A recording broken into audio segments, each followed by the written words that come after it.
State your name for the record. Jin Urso. Forgery of imperial documents, possession of stolen property, aggravated assault, resisting arrest. On your own from the age of 15. Reckless, aggressive, and undisciplined. This is a rebellion, isn't it? I rebel. So we meet again. Last time we met in Florence, and now we're here and talking about some wonderful movies that you're just being a part of. It's great to see your career just explode. How does it feel to be in this moment in time in this part of your career? Oh, it's fantastic. It really is. It was such a no-brainer getting a role like this, and it had been something that I'd been looking for ages. Yeah. And I was desperate to do something that had a little bit more action in it, that would test a different side of oneself. Yeah. And so it was definitely hard work, and we shot for 7 months, and it was grueling, but great fun in between, and a real adventure for all of us. Yeah, and when you play, like, it seems like, Jen, I mean, we only got to see a bit of the movie, which was fantastic, and all the fans, if they just seen what I saw, would be like, super excited. But to play like a rebel, like, how do you take that spirit home with you, and when you play like such a strong woman in this rebel, does that give you like a swag, Well, what's interesting is I feel like at first when we meet Jin in the film, she's kind of, she's very, very defensive. She's actually a little bit aggressive. She doesn't trust anyone. She's kind of shutting people out. And then slowly, as she kind of bonds with these other rebels, it's basically comes through friendship. Yeah. These friendships she forms calms her down a bit and sort of lets her be more open. And in that coming together, they find something that they really believe in. Yeah. And so it was rather nice plotting that trajectory for her from being an outsider, really, and a loner, to someone who feels she finds her, her kindred spirits, really. Well, behind the scenes, like, you've become a part of this big, huge Star Wars family of fans and actors, and I heard that Gareth would let you guys watch the whole movie at the Skywalker Ranch together. Like, how did it feel to be with that group in that historic place, watching this massive thing on the big screen? It was a pretty it was pretty special. We just literally got off a plane. I think our plane was like an hour delayed as well. So we kind of got straight there, and met everyone else who was already present, and we kind of had no time to really chat, so we just went all straight into the auditorium, which was probably better, so we couldn't get too nervous. Yeah. And it was one of those kind of it was definitely a life-altering experience, because it's really the end of what has been, a labour of love for all of us. Yeah. And actually it was really special to watch it all together, because it was very much at every step of the way, it was a true collaboration between everyone. And last question, when you hear a galaxy a long time ago, far away, like, what does that mean, to be a long time ago and far away, and to be where you see the Star Wars universe at? What do you think about, like, on a... Well, it's very important, because it means, in a way, we can get away with much more, because there's this idea like, oh, it's far, far away, it's nothing to do with us. It's in another galaxy. But actually, what's beautiful about Star Wars, I think, is always relevant for our society and for our times. Yeah. And that actually it's much closer to us than we realize. And I feel like Rogue One really captures this, what is so important, I feel, at the moment, is everyone coming together, and it's a really, international group of people from all different sides of the world, and they are, it's in their collective endeavor that they find their strength, and they're not strong on their own, and they have to forge relationships across different cultural differences and languages, and I think there's something very important about that unity for today's times. Congratulations, great picture. Thank you very much. Thank you. If the Empire has this kind of power, what chance do we have? What chance do we have? The question is, what choice? Run, hide, plead for mercy, scatter your forces. You give way to an enemy this evil with this much power, and you condemn the galaxy to an eternity of submission. The time to fight is now! There's going to be a competition. We should give them an award for the best t-shirt. I know. Let me see this. Where did I come in? I get top 5 at least. You've made the finals. Say your Yeah. name and your affiliation in the camera, and then we'll begin. Jamal Finkley, BlackTree TV.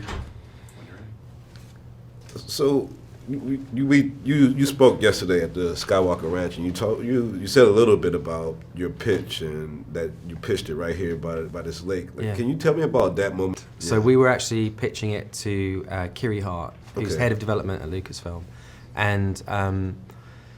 and yeah, we had spent the week at the ranch trying to just finesse the final details because there's something about that place. It's like the spiritual home of Star Wars in a way, and so we wanted to, even if it was just in the water or just something to do with the land. We just wanted to be in the home of Star Wars, and I'd grown up looking at the images of Skywalker Ranch in behind the scenes books and things, and dreamed of like, oh my God, one day maybe you could visit, maybe something could happen where I might be able to be allowed in for a moment and stand there. Yeah. And then it came and it was, you're making Star Wars, get going, off you go. And we were kind of given the keys to the kingdom. You could go into the archives and there's all the original Millennium Falcon, the actual Death Star, there's the Ark of the Covenant from Raiders of the Lost Ark, Han Solo in Carbonite, it's got everything. Wow. And that was really surreal, but my favorite bit of all that was you go to the very back and there's these drawers and you pull them open and there's the original artwork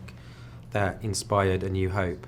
Yeah. And it's what they took to the studios to get the money to make Star Wars. And to me that was like, these are like the holy grail of like what began it all.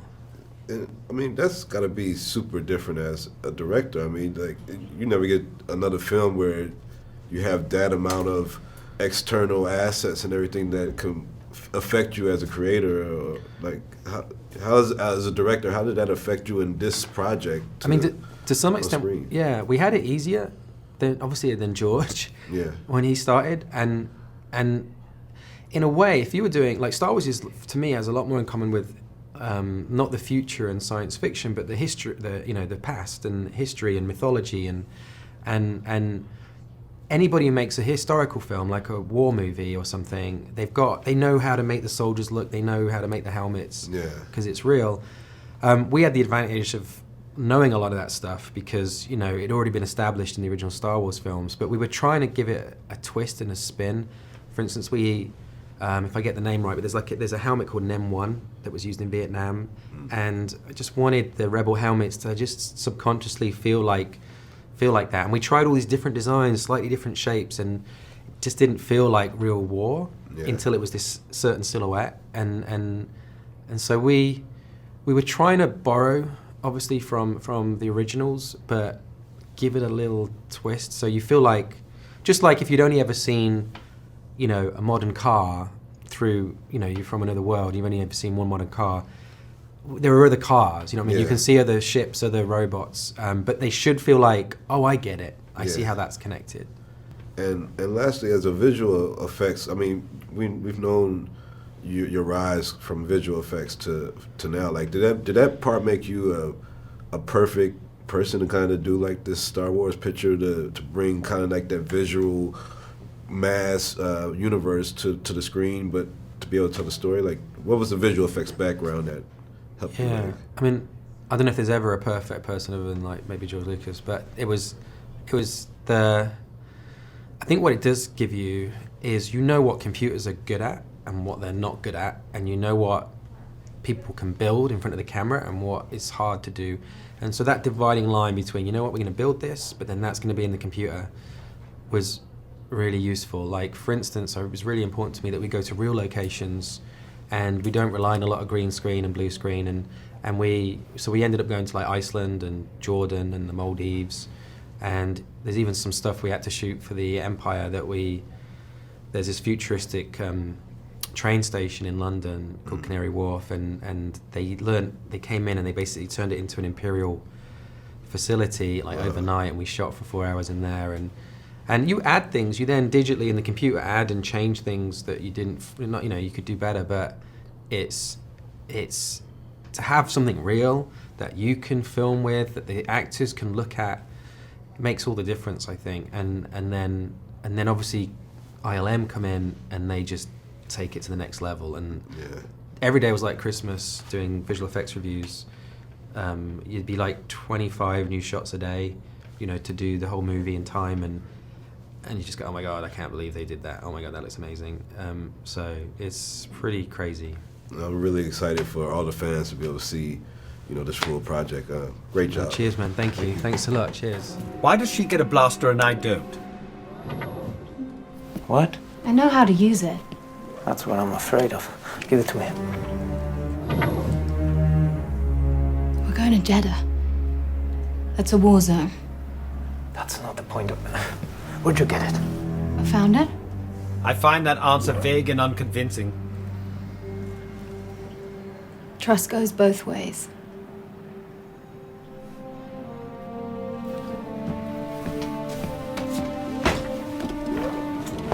You're letting her keep it. Would you like to know the probability of her using it against you? It's high. Let's get going. It's very high.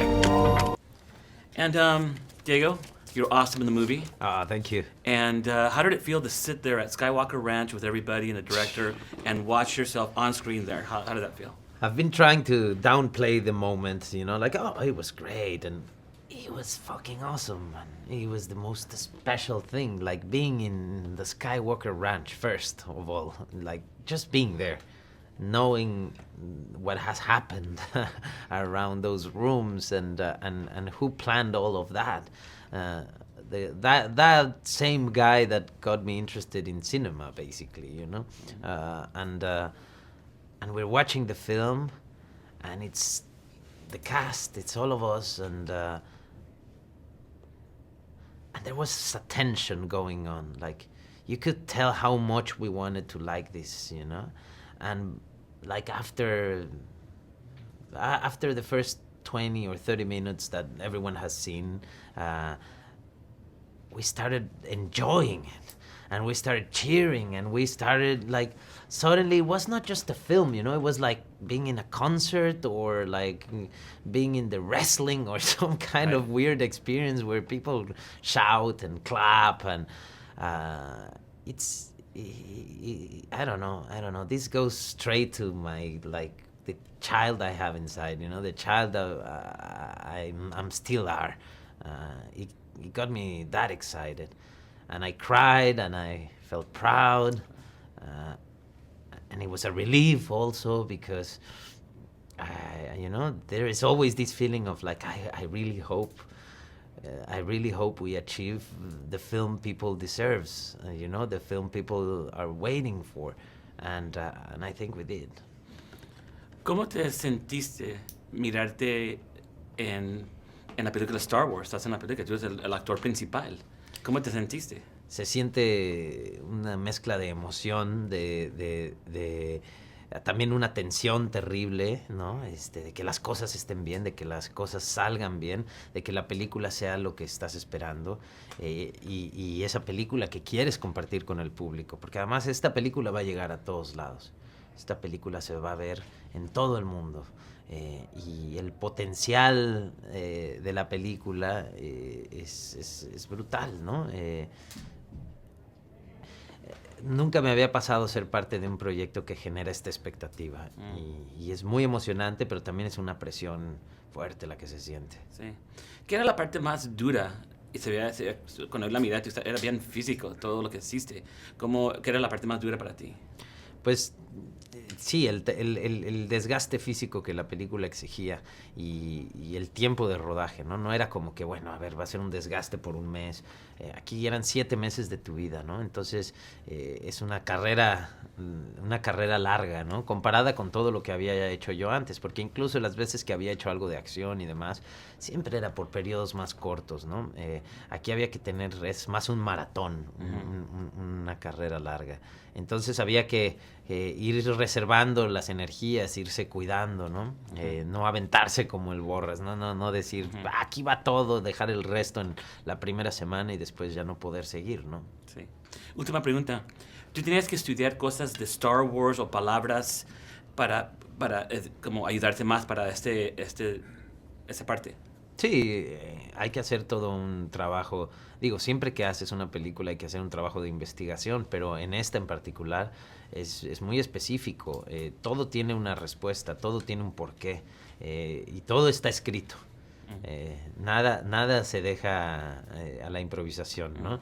Hay reglas para que este mundo funcione y las reglas te las tienes que saber. Entonces sí trabajamos mucho. Okay. Gracias, estabas excelente en la parte de todo lo que hiciste y la quiero ver otra vez. Gracias. Okay. Bien, entonces. Gracias por So, now y'all like in this Star Wars family, which is kind of like, you know, I know the movie's about another universe, but the whole Star Wars family of fans and actors and creators is like an exclusive kind of group. Like, how does it feel to be like in that family and sit there at the Skywalker Ranch together? I went to a con, like a convention, like Comic-Con, and Mark Hamill was there. And I walked by him and I saw him and I stepped back and I said, Mark. And he kind of, you know, like, I said, my name's Alan Tudyk, I'm K2SO. And he goes, oh my God. Stopped what he's doing, gave me a hug, pulled me to the side, and he's like, man, okay, I talked to Gareth, and I want to talk to you about the movie. That's the family we're in. You can do that. What did he say? Did he say, like, welcome to the family? We talked spoiler stuff, so I can't tell you the stuff that we talked about. He had a lot of secrets because he's Luke Skywalker. Wait, he gave you spoiler stuff for Episode 8? No, I wish. Why didn't even ask him? Oh, that's what he gave me. Spoiler stuff for this. He gave that's what he gave me. It is a good family to be in. Yeah. It's a warm family. And when you do a movie like this, does it feel more important than? I know all your projects are important and it's artful and you put all your heart into every project, but when you do like a Star Wars movie, does it feel more important than other movies? It feels different. It feels different in the sense that I've got a background mainly of doing indie movies, and you don't know if anyone's going to go see those. So that's a kind of its own weird crapshoot. Whereas this is, you know, at least some people are going to go see this. So that's a kind of relief. Some is an understatement. So that's a big kind of difference for me. When all movies, whenever you make them, whatever the size, there are grueling days. You know, they're 12-hour days at least, 14, 15, whenever you're towards the end of the week to get everything. Mud, rain, cold, whatever. And so there's always a moment where you go, oh, this is really hard. I'm having a tough day today. But when you looked around and saw stormtroopers and spaceships and X-Wing fighters, absolutely actual X-Wing fighters there with smoke coming to the bottom and the ladder going up and guys in there working on them, it would buoy you, at least me. You hated it. But for me, I was like, this is great. Man, I hate this job. I want to go home. I want an indie movie. It was just... Yeah. And you bring out another android character into the family. And it's kind of amazing that all of us know the iconic R2-D2 and C-3PO, but now that they've been introducing these characters, they're like kind of like... It's amazing how they blend into new stories, even in Episode 7 and now with your character. Like, how does it feel to play like one of those characters that become iconic and become toys and become... Yeah, I hope so. K2 is a different kind of droid. I think people are going to be excited to meet him because, especially with the droids that have come before, have all been really good, friendly sidekicks. And K2SO is, although he's very committed and devoted to Cassian, he speaks his mind. Yeah. You know, there was a line that was cut at one point where he said, "No one likes you."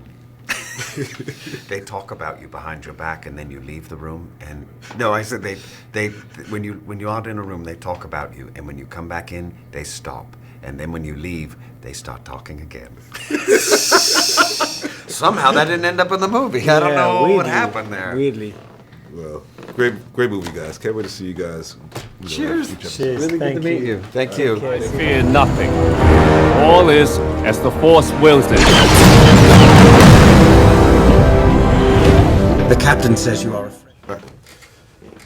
First, Donnie Yen, it's a pleasure. I've been a fan of your movies for a long time, and it was like one of the most pleasurable things to sit there yesterday at the Skywalker Ranch and see you come on screen in your character. Thank you so much. Yeah. How was it to play that character? Because I mean, I know Gareth is known for all these visual effects, but and I know that you've done a lot of action directing. Like Right. for that, was there a collaboration when it came to those parts? Yes. Let me say that there's always collaboration between actors and directors and script writers, regardless of whether I'm Donnie Yen or not, because that's just the nature of being creative.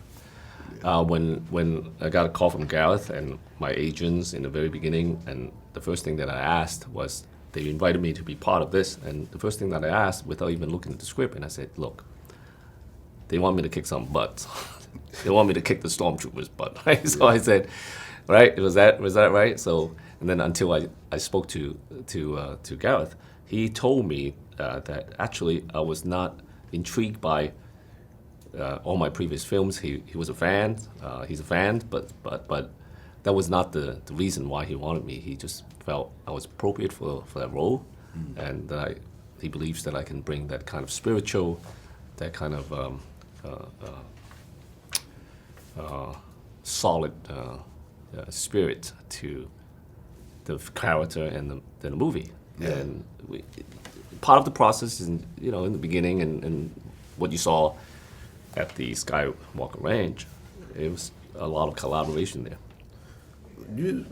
I've read that you started learning martial arts at the age of 4. That's incorrect. At the age of 9, maybe. At the age of 9, okay.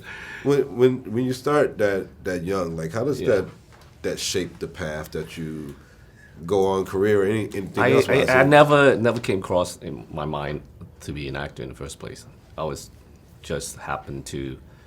raised in a martial arts family. My mother is at the time was one of the top female martial art instructor, and I spent my teenage year in Boston. So I grew up in martial arts until I came cross paths with someone who discovered me and got me into the business, and been in business for 35 years. Wow. And how was it to sit there with the rest of the cast and filmmakers at the Skywalker Ranch and see the full film that, It was together? just incredible because, number one, this is it's one of the biggest IP in the world. I mean, you talk about Star Wars here. And we did, in fact, spend months of crafting something that the whole world will judge. Yeah. So there's a lot of relief when we saw the film, or the finishing film, and it came together. For me, that's the most rewarding thing, is when you watch the film at the end, you see all the hard work has been on screen and being engraved in the history of filmmaking. So that's awesome. Rogue One. The power that we are dealing with here is immeasurable. If the Empire has this kind of power, what chance do we have? So, first, I mean, I was only privileged to see 28 minutes of this film, and for all those fans out there that's rolling their eyes at me because I still got to see that, you guys got to see the whole thing with the whole family together. Like how was that? What was that experience to see it on the big screen at the Skywalker Ranch together as a Star Wars family? It's kind of mind-blowing to see it for the first time at the Skywalker Ranch with everyone around. You don't dream about stuff like that because we all grew up on it. We all grew up on it, so we are all huge fans first, I think. Before any of us were actors. So it was, it's like it's really living a dream moment. Each one of these films or episodes, and this is just a new film, and the series starts off saying, a galaxy far, far away, long time ago, far, far away. What does that mean to be a long time ago and far away, but to be where that society is? When you look at our society today, what do you think about in comparison, how they set it up, I think the films are always reflecting back. They're always about something they're always about something about us. Because we're not entirely sure what it was like in that galaxy far, far away a long time ago. But this one particularly, you know, the cast of this is incredibly diverse. Many different nations, you know, many different hues, many different creeds. This really is the most, you know, kind of, it's a together, you know, it's a together thing. And I think that comes through very, very strong. Now, of course, I'm not on that team. Yeah. You know, I'm on the other team. You're on the team, somehow. Well, you know, as an opposition, I'm like the guard with the massive arms going, no, you're not getting through anywhere. But, That's true. You know. Different team, you're right. Yeah, different team. Yeah. No, but it's got to be real. It's got to be us. It's got to be now. Doesn't matter if it's future or past. I think the secret of the success of these films is that we identify with it. It's us. It's your sister, it's your brother, it's your mom, it's everyone we know. Yeah. So it doesn't really matter that we love it, that it's far, far away. Yeah. But it's pretty present for us. Wow. And so working with Gareth as a director, I mean, because the movie looks real massive. We know it was a big budget and everything else, but does it get intimate on set in your parts, or does it get lost in this big? No. It's extremely intimate. I mean, it's always a risk when you pick a director who's the biggest fan in the world of the genre. But he turned out to be, you know, mastering obviously the universe completely, but also being the actor's man, you know, eye level with us. Put the camera on his shoulder. You know, he wanted to be in the midst of the moment with us. So often we were doing small films. And then when we stepped back, we realized, okay, we're inside this spaceship. Oh, I see. So that's the way he worked. He tried to make it intimate, right? Very much. Yeah, very much so. Well, all right. I'm excited to see the rest of it, and I'm sure like the world is ready to see the rest of this and see Rogue One take off. And thank you guys for putting on a great performance. And thank you very much. Thank you.